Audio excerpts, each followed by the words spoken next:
Good morning, Year 9, and welcome back to Session 4, our last session together this week. Okay, and continuing that journey of preparing, planning our speeches. Okay, so we're going to be looking at the second part of rhetoric today, the arrangement. So far we've looked at that first part. We've given time to planning, to choosing between topics. What I would say as we move forward at this stage, stick now to your topic. If you suddenly start changing and jumping around topics, it just makes the process really stressful for yourselves.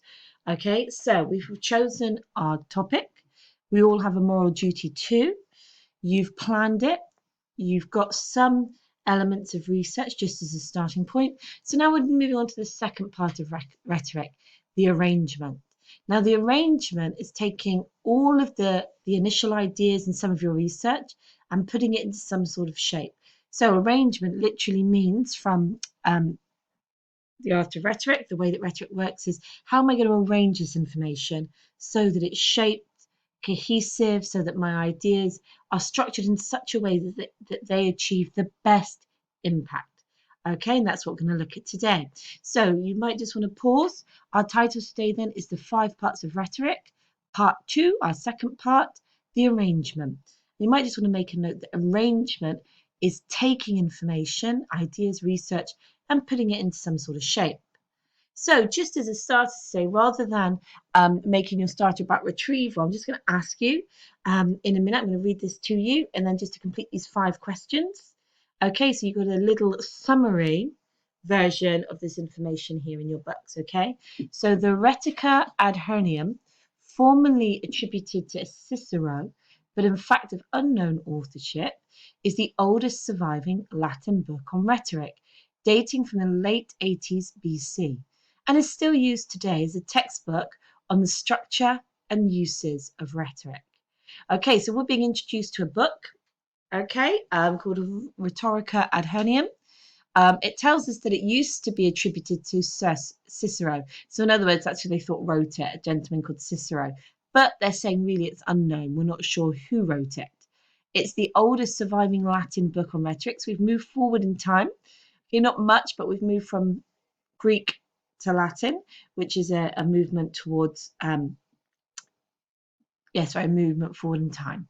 Okay, the Rhetorica ad Hernium was the most popular book on rhetoric during the Middle Ages and the Renaissance, and was commonly used along with Cicero's De Invention to teach rhetoric in schools. It has been translated from the original Latin extensively into many European languages and is the first book to teach rhetoric in a highly structured and disciplined form. Now, it says up there Renaissance, and can you see the little asterisk? So that takes us down to this piece of information here. Renaissance. The Renaissance is a period in European history covering the span between the 14th and 17th centuries. So actually, even though this book was written in the late 80s BC, so before Christ, the fact that it's still being used in the 14th and 17th centuries, again, is a testament to its power, to its quality, to the value that people placed in this book. Okay, so you've got 5 questions. Now, guys, all the answers are in these 3 paragraphs, okay? You do not need to look anywhere else to answer this. So this really is about retrieval from a text and being able to read for information. So what type of book is the Rhetorica ad Hernium? So what type of book is it? Okay. Question 2. When was the book popular? 3. What language was the book translated from? 4. What did the book teach? And 5. What period in history does the Renaissance cover? So you've got 5 questions there to get you started. So just press pause, reread the information as you need to, and we'll do a quick little check-in together in a minute. Okay, so what type of book is the Rhetorica ad Hernium? Okay, it's an oldest surviving Latin book on rhetoric. Brilliant. When was the book popular? Well, dating from the late 80s BC. What language was the book translated from? It was translated from the original Latin into many European languages. What did the book teach? It taught rhetoric in a highly structured and disciplined form. And what period in history does the Renaissance cover? 14th and 17th century, or 14th to 17th century. Okay, so actually what we're being told here is that not only was this little book around, but actually rhetoric was a major part of the curriculum. Yeah, from 80s BCs all the way through to the Middle Ages and the Renaissance. Look, it was being used as a textbook. So people were being taught rhetoric, and it was a part of the curriculum. So it was being taught and used in schools, as they saw that that was a really valuable part of a children's education. And here we are, nothing new under the sun, teaching you the importance of rhetoric in 2020. Okay, so what comes next? Let's have a little look. So just going to read this to you. Okay, I don't want you to do anything in terms of writing. So there's another diagram of the structure that I want you to record. You just need to listen for me, okay? Are you ready? So the rhetorica ad hernium suggests that there is a standard format for arguments, widely followed today in any 5-part essay. And there were 6 steps. In other words, this little textbook that's being used in school said, guys, there are 6 stages, 6 ways that you want to plan a rhetorical argument, a speech, an essay. If you're ever going to be writing an argument, an opinion piece, a speech, these are the 6 steps. Now, guys, because it's from the Latin, you'll see that the highlighted word are all the original Latin. Okay, so just trust me. You don't need to know these words at this stage. You don't need to write anything down. You'll see what you need to write in a minute, okay? So the exordium. Now, this is saying, so stage 1, if you like, step 1, the exordium, in which you, the writer, captures the attention of the audience and introduces the topic. So in a way, that's a little bit like some of those mini sentences I was trying to get you to write when we planned that might create your ethos, okay? So it's the introduction of the topic and capturing the attention of the audience. Okay, narration. This is the part in which the writer states what the argument will be, the point that's to be proven. So, guys, exordium. Good morning. My name is Mrs. Deutsch, and I'm passionate about ending plastic pollution. The point that I'm here to prove today is that plastic pollution is having such a devastating impact, not only on our sea life, but our environment and the world in which we live, that it is time for us to take a stand. So, exordium and narration, again, steps 1 and 2. So step 3, in which the writer outlines the main points. So actually you can see how your planning lends itself to this structure. Okay, so the main points I'd like to make today, in order to convince you to agree with me that we should end plastic pollution, include the following. And then I might list my points. Now, proof, the writer uses evidence to support their argument. Again, see the reason we plan, that in our invention stage, we've got all the ideas ready to go for this structure. We just have to start fitting them in. So proof, the writer uses to support their argument. And refutation, which sets out and challenges the opposing arguments.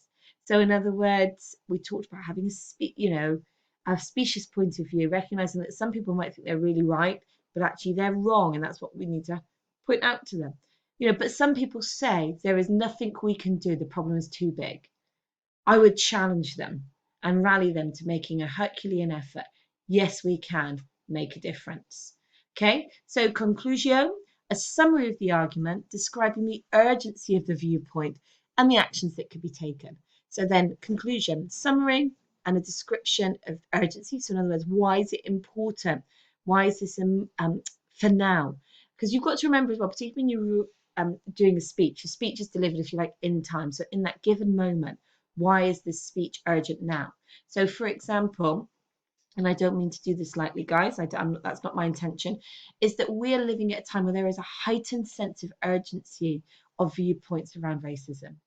Yet the tragedy of George Floyd, the protests that have been running since that horrendous event, we have created an environment of urgency around the viewpoint of racism and that it needs to stop.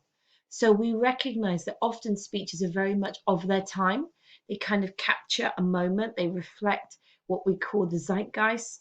Now, that's a term we use in media, the feel and the urgency of the time, what matters now in this moment. So sometimes if you've chosen a topic that's been around for a while, okay, so plastic pollution, okay, people might say, oh, well, you're still going on about that. So it's about making it relevant to now. Okay, in 2020, why is there an urgency around this topic now? Okay, so this is what I want you to draw. Okay, my guys, so in a minute, I'm going to ask you to pause and make a copy of this into your book. Okay, so it says here, we can sometimes think of a speech structure in the same way as a story structure, because really you are telling the story of your opinion.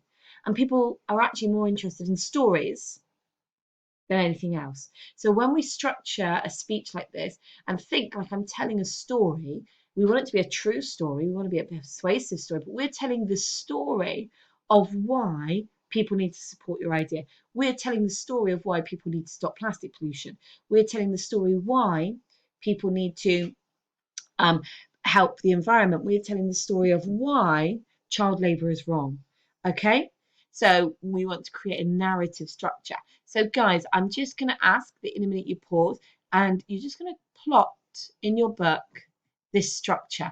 Now, this is actually a very well, it is a similar structure that you would see if you were telling a story using kind of the Aristotle, and another model for storytelling.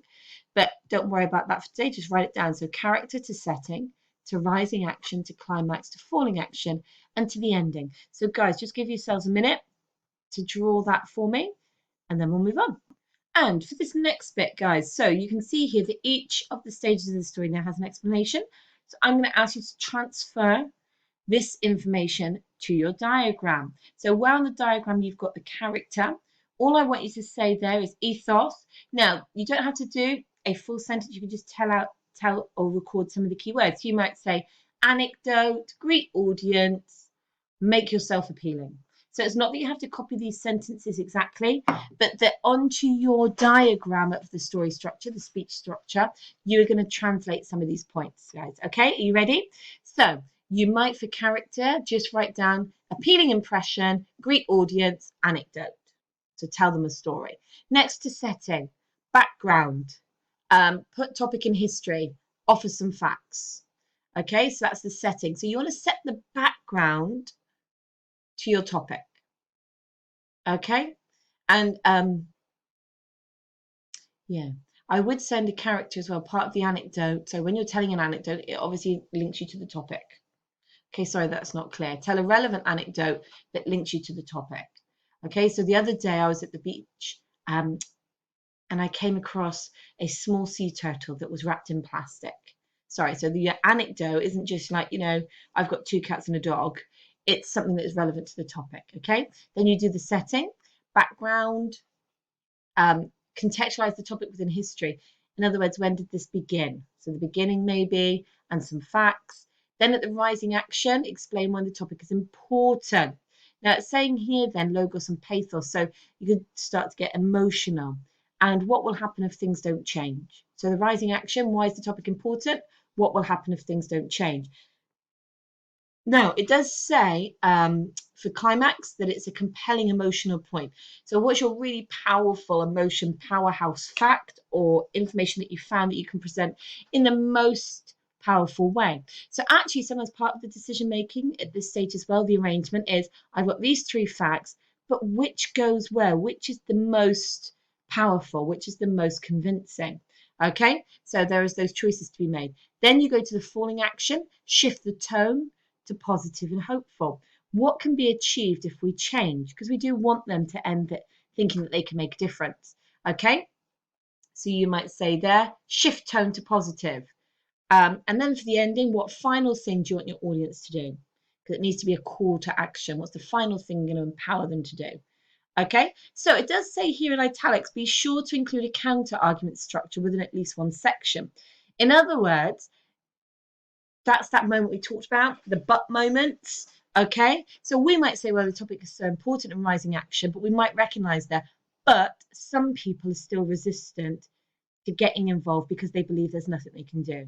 And then we refute it. Okay, so that could go there. Now, in the climax, you could do the most compelling emotional point and then say, so that's why I don't understand why some people are still resistant, why some people still argue that it's not their problem.